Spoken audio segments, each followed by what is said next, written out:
What is going on, Patriots Nation? This is Jace and Cole back with the Patriots Drive podcast.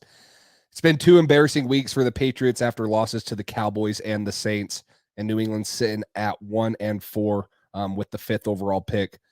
We're going to get into who we think is to blame for the Patriots struggles right here. Numerous different people, but we'll get into our biggest factors. So make sure you guys like, subscribe, comment down below what you think is the biggest problem with this New England Patriots team 5 weeks into the season.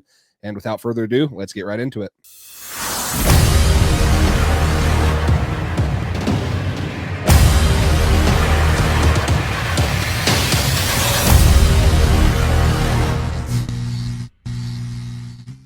All right, welcome back in. Let's jump right into this. Cole, lots of ways to portray this and, say who the blame's on. Let's just start. Who do you think the blame is on? Mostly, obviously, it's not all on one person or one thing, but who do you think should shoulder most of the blame for the Patriots 1-4 start? Yeah, listen, I mean, it's certainly not all on one person. It's not on one position group. This is a collective effort. This problem is bigger than just one thing, which is why it's looked so ugly the past 2 weeks. But if I had to put my finger on one thing in particular, there's only one person who has more control over anything than anyone else on this list, and that is Bill Belichick. I mean, he's the general manager. He's the head coach. The decisions that he has made since even before Tom left, but within the last year or two of Tom leaving up to now, has put this team in one of the worst positions it's been in over 2 decades. He drafted Mac Jones, which we agreed with, but he has done everything wrong to ruin a rookie quarterback. He has put him with 3 different offensive coordinators in 3 seasons. He has not surrounded him with the proper weapons or protection of the offensive line. This offensive roster has just been a joke. It's been a joke for at least 5 years now. It is not an NFL offensive roster, and he has full control of that. He doesn't believe in surrounding your quarterback with talent or weapons. He doesn't believe in a number one receiver making a big difference. But you go look at it around the league. Jalen Hurts took a big leap once he got A.J. Brown, once they traded for him, the Eagles did. You look at guys like Joe Burrow. He took a huge leap with Jamar Chase. You look at a guy like Tua Tagovailoa, Tyreek Hill, Jalen Waddle. He is doing absolutely phenomenal. Justin Herbert, he's had weapons and he looks great. It's just you got to surround your young quarterback with offensive talent, protect him. Even Patrick Mahomes has one of the better offensive lines in the league with Joe Tooney and some other guys there at right tackle. They just signed Jawan Taylor this offseason. So you need to protect your quarterback. You need to give him some type of difference maker as a weapon, and everything else will funnel down from there. But the mistakes he has made as a general manager, the spending of money only on the defense, and then overpaying for second-tier players at like Juju Smith-Schuster, Nelson Aguilar, Jonnu Smith. You can keep going on. All the mistakes he's made. Drafting N'Keal Harry instead of guys like A.J. Brown, Deebo Samuel. He has not been the same the past 5 to 8 years. And something needs to change because this team has no direction. I don't trust him to draft another quarterback this year and restart the game there, restart the clock with the rookie QB. That's the best advantage in the NFL is drafting a rookie quarterback and spending all that extra money to surround him with talent and have a nice Super Bowl window for a few years there. He has not done that. He's already ruined one rookie quarterback. If we get a top 5, top 10 pick, I have no faith that he is not going to ruin a second one. Yeah, I mean, I think for me, going back and looking at his draft history, even going back to 2016, second-round pick Cyrus Jones didn't turn out good. Okay, 2018, Isaiah Wynn, Sony Michel started for us, not on roster anymore, just 5 seasons after that. Duke Dawson didn't turn out well. Those are 2 first-round picks in a second. You go to 2019, we all know this draft class was historically bad. N'Keal Harry, Jawan Williams, Chase Winovich, Damian Harris we got out of, but again, doesn't make it to a second contract with him. You go to 2020, Kyle Duggar's been good, Uche's been good. You take guys like Devin Asiasi and Dalton Keene in the 3rd round, 2 tight ends right there. Where are they? I mean, yeah, you hit on Michael Winu in the late round, but, now go to 2021. Ronnie Perkins, take a swing at him again. Cameron McGrone, take a swing at him. Where are they? They're nowhere to be found. And then go 2022, Cole Strange not living up to the 1st-round pick we thought he would be. Tyquan Thornton's been hurt a lot of the times. And then, I mean, last year, You take 3 offensive guards when arguably our most needed position was offensive tackle. And I love Christian Gonzalez, Keon White, Marte Mapu. I'm not saying that those guys are already studs or aren't going to be studs. But you go Jake Andrews, Sid Sow, and then Mafi, all interior offensive linemen at the core. The drafting's been very bad, and you already hit on it. What did he say just today about the Jacoby Myers, that New England wanted to bring him back and that they were like close on money, and then the Jacoby Myers comp came out and said like that's news to them? Well, go look. Juju Smith-Schuster, 14 receptions for 86 yards and no touchdowns on the year. Jacoby Myers, 25 receptions for 274 and 3 touchdowns on the year. And then let's not forget a guy that everyone wanted New England to go get, a true number 1 wide receiver. DeAndre Hopkins last week just had 8 catches on 11 targets for 140 yards. So, there's been cries from the fan base saying, hey, let's go get a number 1 receiver. Let's give Mac an opportunity to succeed. And then if he doesn't succeed, we know he's not the guy. But I feel so sick to my stomach that has not even happened, and that we still don't even know if this is on Bill, if this is on Mac, if who it's on, because Bill has not given this team. It might be a bottom 5 roster in the NFL, and we most likely will finish with a top 10 pick, maybe a top 5 pick. And, it's just the roster is not good enough right now. And that is, like you said, solely on the creator of it, which is Bill Belichick. Yeah. And I mean, it's kind of the rest of the league is catching on to what we've been saying for a few years now. And you're even seeing former players. You're seeing Devin McCourty, Julian Edelman coming out and talking about how Bill needs help on the offensive side of the ball. Like, great. Christian Gonzalez, Keon White, those are some exciting players. Kyle Duggar, he did a good job drafting some of those guys. But every early round offensive pick has been a whiff in the past 5 years. I mean, it is what it is. That's what the facts say. He did not address, like you mentioned, the biggest need this offseason. We all talked about we need offensive tackle. We need offensive tackle. We listed different free agents. We listed different tackles in the draft. And I'm not opposed to Christian Gonzalez. We both wanted him. Out of the guys who were available, we both said Christian Gonzalez is the right pick here. It turns out that seems to be right so far. That doesn't mean you just give up on offensive line until the 6th round. You have the 2nd round, you have the 3rd round, the 4th, and so, you know what I mean? So they had a ton of picks this year, and they could have used that and invested, taking a shot on a tackle.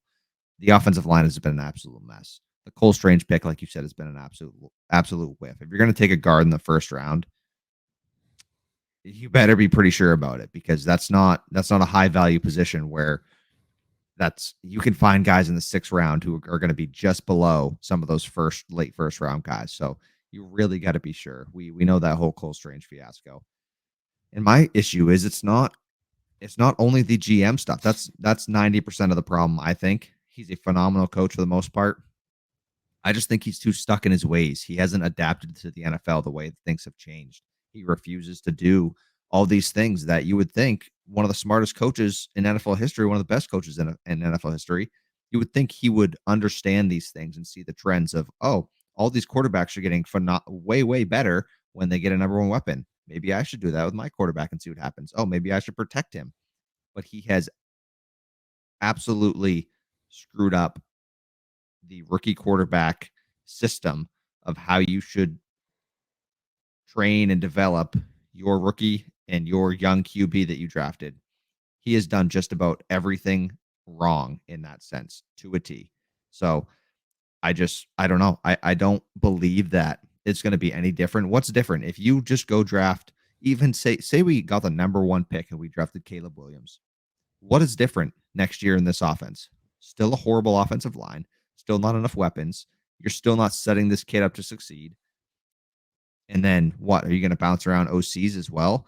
I don't know. I don't get it. And Belichick, the coach, you got guys like Demario Douglas who have shown way more than a guy like Juju Smith-Schuster. He's been awful.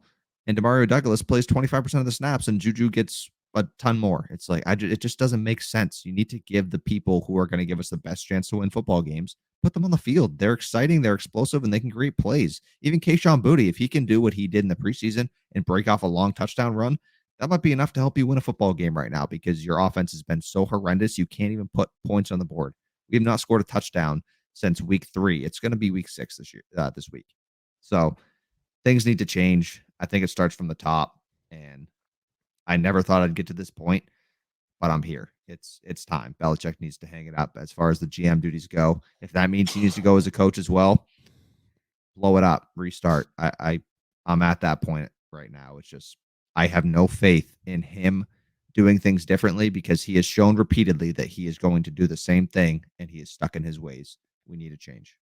Yeah, and I mean, you hit on it about the offensive line too. Obviously, Bill's not all to blame because this offense is not producing anywhere near where they should be for the talent they have on the field. Like we have talented guys, Mike Gesicki, Hunter Henry, Ramondre Stevenson, Kendrick Bourne, Devontae Parker. We have talented guys on the field, but I'm just going to read off all of our offensive linemen that have taken over 100 snaps this year, pass blocking snaps. Okay. David Andrews, 215 snaps. He has a 50.1 pass blocking grade. This is all via PFF. Mafi, 185 snaps, 33.6 grade on 80 or with 19 pressures. Okay. Trent Brown, 165 snaps, 73.47 pressures allowed. Okay. Verdarian Lowe, 27.9 PFF grade on 150 snaps and 27 pressures. Sal, 50.2 on 115 snaps. Calvin Anderson, 38.4 on 108 snaps. And then Michael Owenu, 55.5 on 105 snaps. So even one of our best offensive linemen, Michael Owenu, is struggling. And I don't want to play the name game on other coaches, but I mean, we're all excited about Adrian Clem being hired. Now, I'm not down on him as a coach, but it's been very hard to coach this offensive line, and it seems like they're just missing wide open guys in both the running and the passing game. And then that brings me to the point about our weapons and our receivers. You talked about it with Demario Douglas not getting enough reps. Demario Douglas is above guys like Stephon Diggs, Mike Evans, let's see what it says, wide receiver rate of getting open versus single coverage. Okay.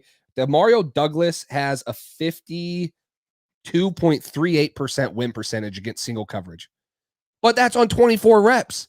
So he's won 13 of his 24 single coverage reps, and we've seen how explosive he can be, but he's not out there enough. Like, that's a difference maker. We need to get the ball. We need to get, on the field and get the ball in his hands. And, I don't know what it is, if he's in a doghouse from the fumble or whatever, but he's got to be in the game. It doesn't matter. He's got to be getting opportunities and helping this offense, especially when we have nothing going. So for me, you look at, is it a development standpoint? Can we literally just not develop wide receivers? Because the last 10 years we've drafted one, we haven't really hit on one except for what we think Demario Douglas will be. So is that Bill's evaluation that he's just not that good of an evaluator on the offensive side of the ball, like Edelman said, or is that just that bad of a development process by the team, by the coaching staff, by that on the offensive side? So, I mean, there's a lot of questions to go around. Obviously, we haven't even talked about Mac Jones's struggles yet, which I think are magnified because of how bad this team is. Obviously, he's not playing up to the standard any of us want him to be. Like, me and Cole are both Mac Jones supporters, and we will say that he is not playing as good as he should be. But he also has been given one of the worst situations in the NFL to progress and develop. Might even be worse than Justin Fields. At least Justin Fields was given DJ Moore and an offensive minded head coach that, is, at least seeming to work with him. It doesn't seem that way in New England. Yeah, there are so many issues with this offense, and like you just mentioned, neither of us are saying Mac Jones. We're not being Mac Jones defenders. We're not saying he has no blame. Like, he has not played well. But I do believe, like you just said, a lot of that reason is the poor offensive line, the awful system in general of what's just been happening. I think we have the 32nd ranked pass blocking offensive line in the NFL. It's something horrendous. It's just overall, like you said, all those PFF grades, it's been bad. And then you got guys who are well respected, like Dan Orlovsky, looking at the Patriots film and saying, this is an utter disaster. Like, this is awful. Not, like, the offensive line, the weapons, just the whole everything on film has been awful. As you can tell, with 3 points in the past 2 weeks, that is not a good offense. And it's not like the Saints are some juggernaut. Like, they were a very average team. They have a solid defense, but that is not a team you lose 34-0 or whatever it was. It's just not. So 1-4, it's a tough start to the year. And I don't think Bill is the only coach to blame. Like, I think we need a reset in a lot of different areas. Troy Brown, maybe if we had a different wide receiver coach, he could help out with the development of some of these guys. I don't know.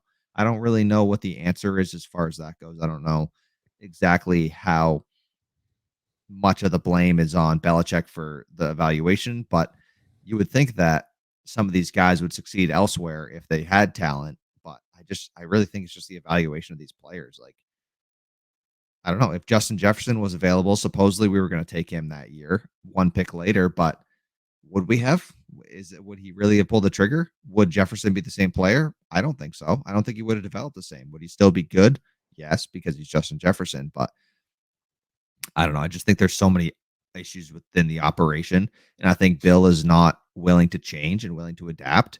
And I think we need somebody who is. I think we need a fresh mind, a fresh set of eyes, and a fresh perspective on this. And somebody who's willing to listen and learn, pay attention to the rest of the game, how things have changed, how the league has adapted, and say, okay, we're going to draft the rookie quarterback, but we're going to surround him with an offensive line. We're going to surround him with weapons. We'll keep our defensive core as much as we can. And if we need to make some things work on the defense side of the ball, then we do that. But we have not had a good offense since Brady has left. We had a decent offense 1 year, Mac's rookie year. But ever since then, it's, oh, let's give him Matt Patricia after he just had a good year, and let's give him no weapons or offensive line. Oh, then the next year we'll change our OCs again, still give him no offensive linemen and really no more weapons. We'll take away his favorite guy, Jacoby Myers, who is thriving in Las Vegas right now, by the way. That is the perfect type of role. If we would have let Jacoby be a number 2 and we would have got a number 1 when he was here, this is what we would have for an offense. You got a guy like Devontae Adams to dictate coverage. It opens things up for Jacoby one-on-one coverage more often. I don't know. I'm getting frustrated with the way things have been here. The O-line has been horrible. The weapons have been not good enough. You need to change and need to adapt the way the game has changed. And I don't believe Belichick is going to ever do that at this point because he hasn't shown that any ability to do that at all recently within the past 5 years. So I don't trust that he's going to spend our $80+ million this offseason correctly or our top 5, top 10 draft pick. So I would blame him the most, but nobody here is free of blame. Everybody needs to be blamed for what is happening. It has been an utter disaster. Yeah, the other thing, last thing I'll say, and we'll kind of wrap it up. I mean, obviously the Patriots have had way too many turnovers. That's been an issue. Speaking on the offense side of the ball, the Patriots are second to last in turnover margin. They're -8 on the season. Now that's killed us. But you know how many turnovers our defense has forced this year? 1, right? 2, an interception and a fumble recovery. Okay. Are you serious? And I get it. We have injuries. Our top 4 corners have been out. Now we have J.C. Jackson, Jonathan Jones back. I get it. But are you serious? You're telling me that through 4 weeks, this defense has 2 takeaways? Come on. It's not all on the offense. Most of it falls on the offense and stuff. But you said it. The Saints had only scored, or they hadn't scored over 20 points in their first 4 games, just like the Patriots hadn't. There was only 3 teams, the Patriots, the Saints, and one other one.